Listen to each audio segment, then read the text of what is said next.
Hello everyone. क्या आपको dogs पालने का शौक है? क्या पेट्स पालने का शौक है? या यही डॉग्स आपके घर में रहते हैं, आपके बेडिंग्स पर खाना खाते हैं, यूरिन पास करते हैं, स्टूल पास करते हैं?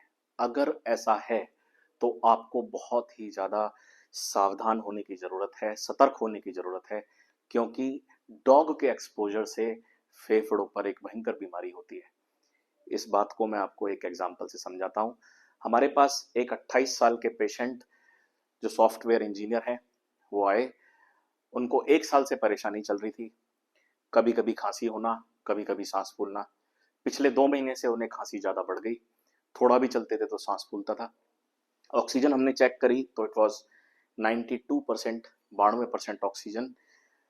सांस लेने की जो गति थी वो 40 पर मिनट थी। और जब हमने स्टेथोस्कोप से चेक किया तो देयर वर फाइन क्रैक्स, एक बहुत क्रैकलिंग साउंड चेस्ट में आ रही थी। सो क्या ये सच में अस्थमा है या ये आईएलडी है? तो अगर हम सिस्टमिक एग्जामिनेशन देखें, क्लिनिकल हिस्ट्री देखें, so it goes towards the interstitial lung disease, ILD, जो एक फेफड़े सिकुड़ने की बीमारी होती है। बट 28 साल की एज में कोई स्मोकिंग हिस्ट्री नहीं है, तो आईएलडी होना बहुत बहुत ज़्यादा रेयर है।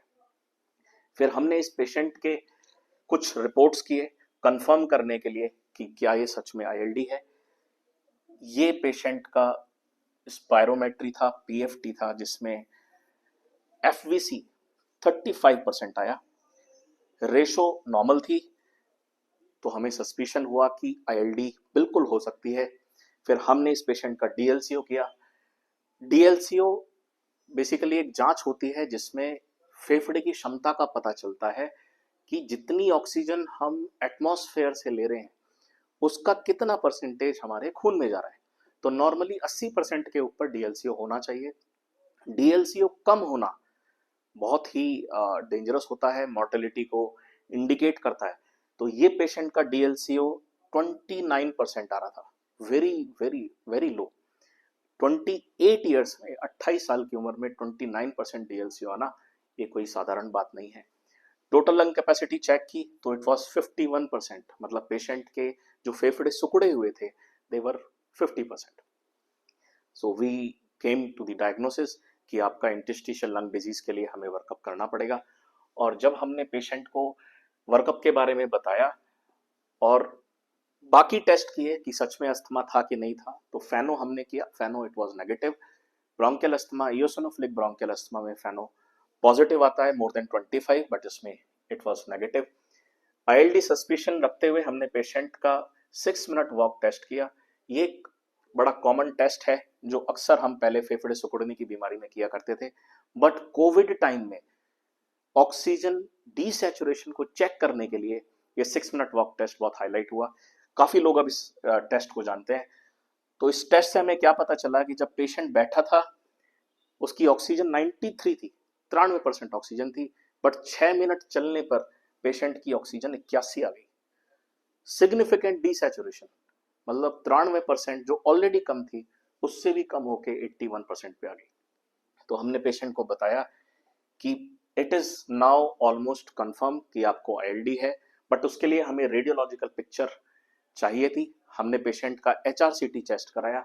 एचआरसीटी टेस्ट में सेम चीजें आई जो हमें अपने लंग फंक्शन टेस्ट में दिखी थी। ये हमारा एचआरसीटी टेस्ट है। ये मल्टीपल ग्राउंड ग्लासिंग पेशेंट्स को विद बेसल प्रीडोमिनेंस ये हमें देखने को मिला, जिसमें पेशेंट के फेफड़े सिकुड़े हुए थे और diagnosis interstitial lung disease, this was the diagnosis. Radiologist से डिस्कस किया कि पेशेंट का एक्सपोजर पेट्स के साथ है, so they came to the diagnosis of hypersensitivity pneumonitis induced ILD. So the take home message is कि अगर आप घर में डॉग पालते हैं तो प्लीज प्लीज आप उससे सावधान रहिए।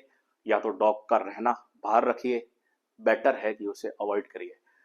Avoid dog exposure at any cost, because हमने बहुत सारे पेशेंट देखे हैं। एक एग्जांपल मैं आपको बताता हूं कि हमारे एक नोन रिलेटिव थे जिनके फेफड़े सिकुड़े हुए थे। सेम हिस्ट्री थी, डॉग का एक्सपोजर था। हमने कई बार रिलेटिव्स को समझाया कि प्लीज डॉग को हटाइए। यहाँ तक बात यह आ गई थी कि हमने उनके बच्चों को कुछ रूड वर्ड्स भी बोले कि एक तरफ आपके फादर हैं और एक तरफ डॉग है, आपको सेलेक्ट करना है कि किसे बचाना है। But unfortunately because of love, वो एक अफेक्शन जो डॉग के साथ होता है, उन बच्चों ने डॉग को रखना ज्यादा मुनासिब समझा and we lost that patient. In spite हमने वो पेशेंट को खो दिया, और बहुत समझाने के बावजूद कि इसको प्लीज प्लीज अवॉइड करिए, बट वो नहीं माने। सो बिकॉज डॉग का इतना अफेक्शन होता है, उसकी उसकी वफादारी इतनी ज्यादा होती है कि हमें अपने बच्चे से भी ज्यादा उसे प्यार हो जाता है। तो प्लीज उस अफेक्शन से बचिए। और एक आखिरी टेक होम मैसेज मैं आपको ये देना चाहता हूं कि बड़ी बीमारी को डायग्नोस करने के लिए, रेयर बीमारी को डायग्नोस करने के लिए आपको कुछ रेयर इन्वेस्टिगेशंस की जरूरत होती है, बड़ी जांचों की जरूरत होती है। तो अगर डॉक्टर को सस्पिशन होता है कि आपके अंदर कुछ बड़ी बीमारी है, तो प्लीज कॉपरेट करिए, वो आपके लिए ही है।